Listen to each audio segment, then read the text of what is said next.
Hello everyone, welcome to Vishwavidya classes. Previous year question के सिलसिले को आगे बढ़ाते हैं और आज हम लोग पॉलिटी के एक अलग नए चैप्टर प्रस्तावना से संबंधित प्रीवियस ईयर क्वेश्चंस को देखेंगे जो विभिन्न परीक्षाओं में पूछे गए हैं। बाकी मैं उम्मीद करता हूं कि आप लोगों की तैयारी अच्छी चल रही होगी और इसको स्पीड अप करने की आवश्यकता है। चलिए आइए फिर शुरू करते हैं। पहला प्रश्न है, भारतीय संविधान की प्रस्तावना में किन आदर्शों का उल्लेख किया गया है? न्याय, स्वतंत्रता, समानता, बंधुत्व, धर्मनिरपेक्षता, समाजवाद, लोकतंत्र, संप्रभुता, समाजवाद, धर्मनिरपेक्षता, लोकतंत्र, न्याय, स्वतंत्रता, धर्मनिरपेक्षता, समानता। सही जवाब है न्याय, स्वतंत्रता, समानता, बंधुत्व। भारतीय संविधान की प्रस्तावना में 4 आदर्शों का उल्लेख किया गया है: न्याय, स्वतंत्रता, समानता और बंधुत्व। ये आदर्श संविधान की मूल भावना और उद्देश्य को प्रदर्शित करते हैं। बीपीएससी 2020 में पूछा हुआ सवाल है। अगला प्रश्न है, भारतीय संविधान की प्रस्तावना का कौन सा शब्द बाद में जोड़ा गया? संप्रभु, समाजवाद, गणराज्य, लोकतंत्र। सही जवाब है समाजवाद। समाजवाद और धर्मनिरपेक्षता शब्द 42वें संविधान संशोधन अधिनियम 1976 के माध्यम से प्रस्तावना में जोड़े गए थे।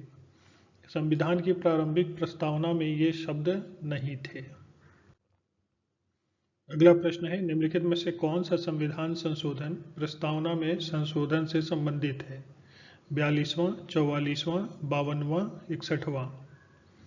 सही जवाब है 42वां संशोधन। 42वां संविधान संशोधन 1976 के माध्यम से भारतीय संविधान की प्रस्तावना में समाजवादी, धर्मनिरपेक्ष और अखंडता शब्द जोड़े गए थे। अगला प्रश्न है, भारतीय संविधान की प्रस्तावना में किस अनुदेश्य का उल्लेख नहीं है? स्वतंत्रता, समानता, धर्मनिरपेक्षता, सामंतवाद। सही जवाब है सामंतवाद। भारतीय संविधान की प्रस्तावना में सामंतवाद का उल्लेख नहीं है। प्रस्तावना में न्याय, स्वतंत्रता, समानता और बंधुत्व जैसे आदर्शों का उल्लेख किया गया है। अगला प्रश्न है, भारतीय संविधान की प्रस्तावना को पहली बार कब संशोधित किया गया? 1951, 1976, 1985, 1992।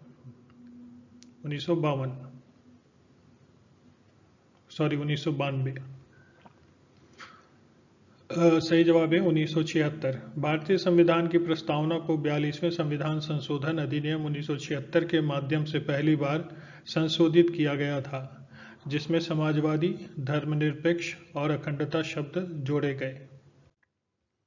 अगला प्रश्न है, भारतीय संविधान की प्रस्तावना का पहला शब्द क्या है? भारत, हम, संविधान, राज्य। सही जवाब है हम। भारतीय संविधान की प्रस्तावना हम भारत के लोग से शुरू होती है, जो यह स्पष्ट करता है कि संविधान जनता द्वारा, जनता के लिए और जनता के माध्यम से है। अगला प्रश्न है, प्रस्तावना के अनुसार भारत किस प्रकार का राज्य है? संप्रभु, समाजवादी, धर्मनिरपेक्ष, लोकतांत्रिक गणराज्य, संप्रभु, समाजवादी, धर्मनिरपेक्ष, संघीय गणराज्य, संप्रभु, लोकतांत्रिक गणराज्य, संप्रभु, समाजवादी, संघीय गणराज्य। सही जवाब है संप्रभु, समाजवादी, धर्मनिरपेक्ष, लोकतांत्रिक गणराज्य। भारतीय संविधान की प्रस्तावना में भारत को संप्रभु, समाजवादी, धर्मनिरपेक्ष, लोकतांत्रिक गणराज्य के रूप में परिभाषित किया गया है। 42वें संशोधन के बाद समाजवादी और धर्मनिरपेक्ष शब्द जोड़े गए। अगला प्रश्न है, संविधान की प्रस्तावना को न्यायालय द्वारा किस मामले में संविधान का अंग घोषित किया गया? Kesavananda Bharati case, Golaknath case, Minerva mills case, Champakam Dorairaj case. सही जवाब है केशवानंद भारती केस। 1973 में केशवानंद भारती केस में सर्वोच्च न्यायालय ने यह निर्णय दिया कि संविधान की प्रस्तावना संविधान का अभिन्न अंग है और इसे संशोधित किया जा सकता है, लेकिन इसके मूल ढांचे को नहीं बदला जा सकता। अगला प्रश्न है, प्रस्तावना में संविधान का कौन सा आदर्श सबसे पहले उल्लिखित है? न्याय, स्वतंत्रता, समानता, बंधुत्व। सही जवाब है न्याय। भारतीय संविधान की प्रस्तावना में न्याय का उल्लेख सबसे पहले किया गया है।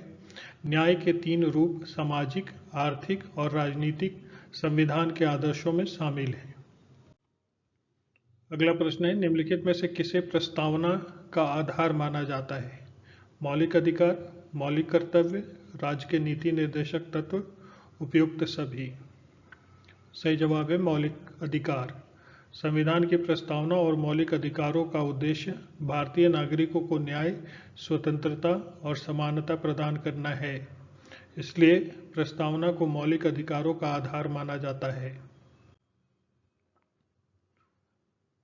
अगला प्रश्न है, संविधान की प्रस्तावना में कितनी बार संशोधन हुआ है? 1 बार, 2 बार, 3 बार, कोई संशोधन नहीं। सही जवाब है 1 बार। भारतीय संविधान की प्रस्तावना में केवल 1 बार 42वें संविधान संशोधन अधिनियम 1976 के माध्यम से संशोधन किया गया है, जिसमें समाजवादी, धर्मनिरपेक्ष और अखंडता शब्द जोड़े गए। अगला प्रश्न है, संविधान की प्रस्तावना में जोड़े गए समाजवादी और धर्मनिरपेक्ष शब्द किस संविधान संशोधन के तहत जोड़े गए? 44वां, 42वां, 52वां, 61वां। सही जवाब है 42वां संशोधन। 1976 में 42वें संविधान संशोधन द्वारा प्रस्तावना में समाजवादी और धर्मनिरपेक्ष शब्द जोड़े गए। इस संशोधन के साथ ही भारत को संप्रभु, समाजवादी, धर्मनिरपेक्ष, लोकतांत्रिक गणराज्य घोषित किया गया।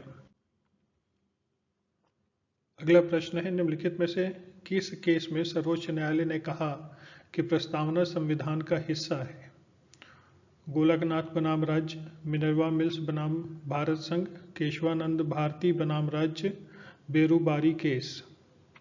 सही जवाब है केशवानंद भारती बनाम राज्य। 1973 के केशवानंद भारती बनाम राज्य मामले में सर्वोच्च न्यायालय ने यह निर्णय दिया कि प्रस्तावना संविधान का एक महत्वपूर्ण हिस्सा है और इसे संशोधित किया जा सकता है, लेकिन इसके मूल ढांचे को नहीं बदला जा सकता। अगला प्रश्न है, प्रस्तावना में बंधुत्व का क्या तात्पर्य है? समानता, स्वतंत्रता, व्यक्ति और राष्ट्र के बीच एकता, न्याय। सही जवाब है व्यक्ति और राष्ट्र के बीच एकता। बंधुत्व का तात्पर्य राष्ट्रीय एकता और भाईचारे से है, जो समाज के सभी वर्गों के बीच एकता और अखंडता को बढ़ावा देता है। यह संविधान में उल्लिखित सामाजिक उद्देश्य है। अगला प्रश्न है, प्रस्तावना को किस प्रकार से संविधान की आत्मा कहा गया? प्रस्तावना संविधान के उद्देश्यों का संक्षिप्त विवरण है। यह मौलिक अधिकारों का विस्तार करती है। यह नागरिकों के कर्तव्यों का उल्लेख करती है। यह राज्य के नीति निर्देशक तत्वों को परिभाषित करती है। सही जवाब है प्रस्तावना संविधान के उद्देश्यों का संक्षिप्त विवरण है। भारतीय संविधान की प्रस्तावना संविधान के उद्देश्य और आदर्शों का संक्षिप्त विवरण प्रदान करती है, जो न्याय, स्वतंत्रता, समानता और बंधुत्व जैसे तत्वों को दर्शाता है। इसलिए इसे संविधान की आत्मा कहा जाता है। अगला प्रश्न है, संविधान की प्रस्तावना का एक अन्य नाम क्या है? राज्य का घोषणा पत्र, भारत का उद्घोषणा पत्र, संविधान का उद्देश्य पत्र, मौलिक अधिकार पत्र। सही जवाब है संविधान का उद्देश्य पत्र। अगला प्रश्न है, प्रस्तावना में दिए गए आदर्शों में कौन सा पहले स्थान पर आता है? स्वतंत्रता, न्याय, समानता, बंधुत्व। सही जवाब है न्याय। भारतीय संविधान की प्रस्तावना में न्याय का उल्लेख पहले किया गया है और इसमें सामाजिक, आर्थिक और राजनीतिक न्याय का जिक्र है। यह संविधान का एक प्रमुख उद्देश्य है। अगला प्रश्न है, प्रस्तावना के अनुसार भारत के संविधान का अंतिम उद्देश्य क्या है? स्वतंत्रता, बंधुत्व, न्याय, समानता। सही जवाब है बंधुत्व। संविधान की प्रस्तावना में बंधुत्व का स्थान पर उल्लेख है, जिसका अर्थ है सभी नागरिकों के बीच भाईचारे की भावना और देश की एकता और अखंडता को बनाए रखना। अगला प्रश्न है, संविधान की प्रस्तावना को क्या माना जाता है? न्यायालय द्वारा लागू, न्यायालय द्वारा अनुपालन योग्य, नैतिक दृष्टि से अनुकरणीय, संविधान का हिस्सा। सही जवाब है नैतिक दृष्टि से अनुकरणीय। संविधान की प्रस्तावना को कानूनी रूप से बाध्यकारी नहीं माना जाता है, लेकिन यह संविधान के आदर्शों और उद्देश्यों को स्पष्ट रूप से परिभाषित करता है। इसे नैतिक मार्गदर्शक के रूप में देखा जाता है। अगला प्रश्न है, प्रस्तावना के अनुसार भारत के लोगों को कौन सा न्याय प्रदान किया जाएगा? राजनीतिक, आर्थिक, सामाजिक, सभी। सही जवाब है सभी।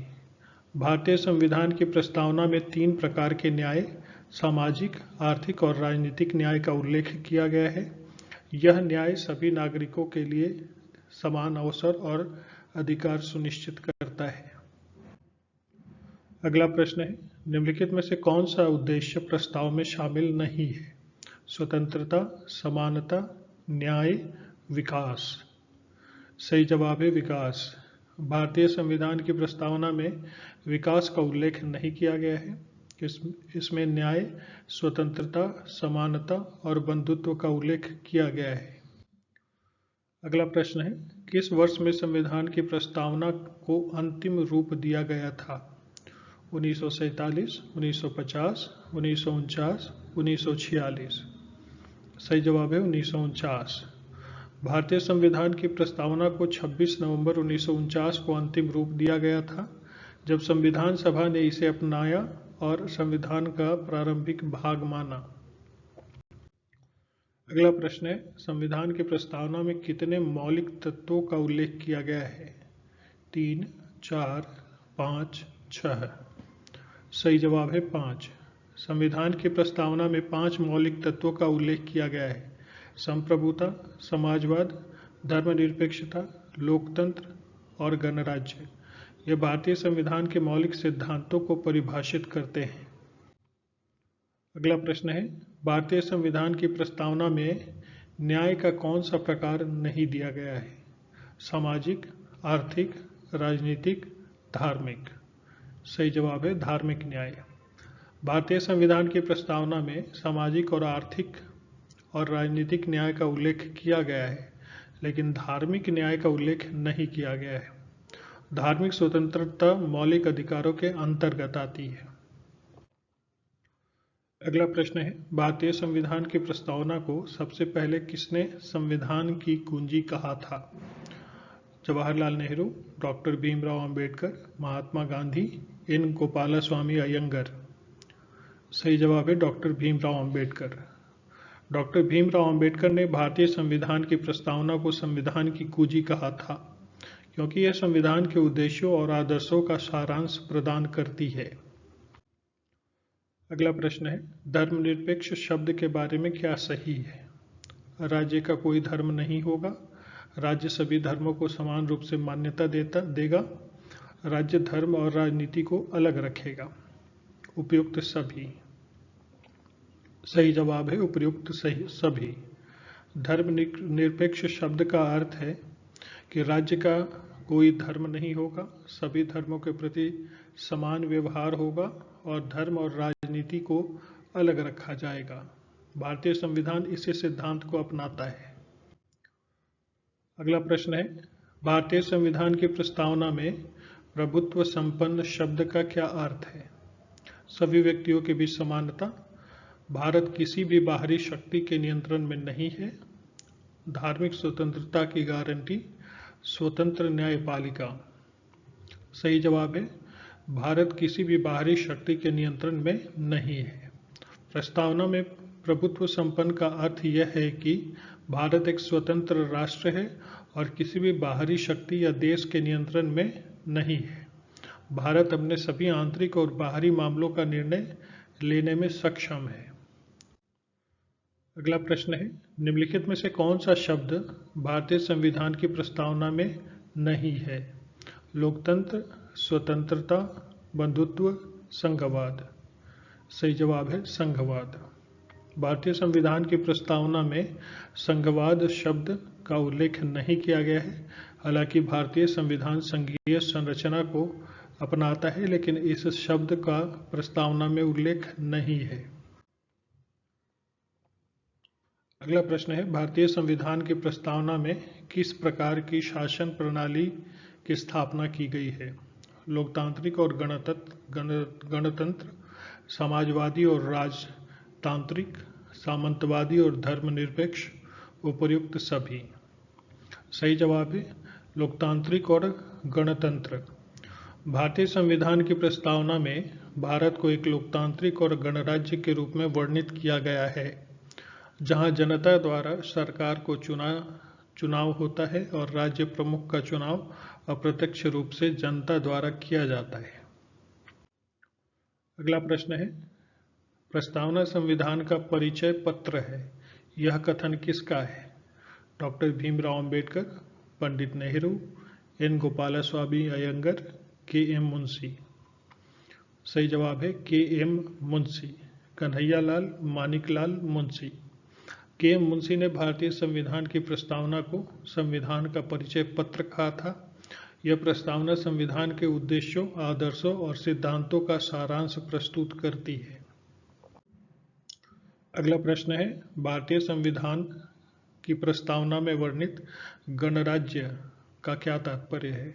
संसदीय प्रणाली, राज्य का प्रमुख वंशानुगत नहीं होता, राष्ट्रपति का चुनाव होता है, उपयुक्त सभी। सही जवाब है राज्य का प्रमुख वंशानुगत नहीं होता।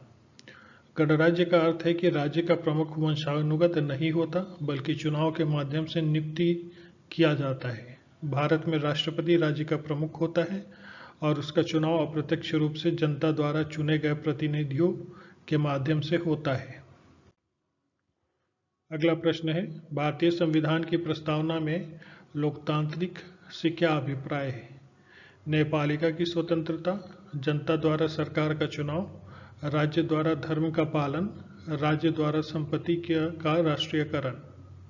सही जवाब है जनता द्वारा सरकार का चुनाव। प्रस्तावना में लोकतांत्रिक का तात्पर्य यह है कि भारत की सरकार जनता के द्वारा चुनी होती है और जनता के लिए कार्य करती है। यह प्रतिनिधि लोकतंत्र की स्थापना का प्रतीक है। अगला प्रश्न है, प्रस्तावना में न्याय का उल्लेख किन 3 रूपों में किया गया है? सामाजिक, आर्थिक और धार्मिक, राजनीतिक, धार्मिक और कानूनी, सामाजिक, आर्थिक और राजनैतिक, कानूनी, आर्थिक और राजनीतिक। सही जवाब है सामाजिक, आर्थिक और राजनीतिक। प्रस्तावना में न्याय का उल्लेख 3 रूपों में किया गया है, सामाजिक, आर्थिक और राजनीतिक। इसका उद्देश्य नागरिकों के लिए समग्र न्याय प्रणाली को स्थापित करना, जिससे सामाजिक और आर्थिक असमानताओं को समाप्त किया जा सके। अगला प्रश्न है, संविधान की प्रस्तावना को संविधान का आत्मा किसने कहा था? पंडित ठाकुर दास भार्गव, बी आर अम्बेडकर, के एम मुंशी, एन गोपालस्वामी अयंगर। सही जवाब है पंडित ठाकुर दास भार्गव। पंडित ठाकुर दास भार्गव ने संविधान की प्रस्तावना को संविधान की आत्मा कहा था। प्रस्तावना भारतीय संविधान के उद्देश्यों और मूल्यों का परिचय पत्र है, जो भारत को एक संप्रभु, समाजवादी, धर्मनिरपेक्ष, लोकतांत्रिक गणराज्य के रूप में परिभाषित करता है।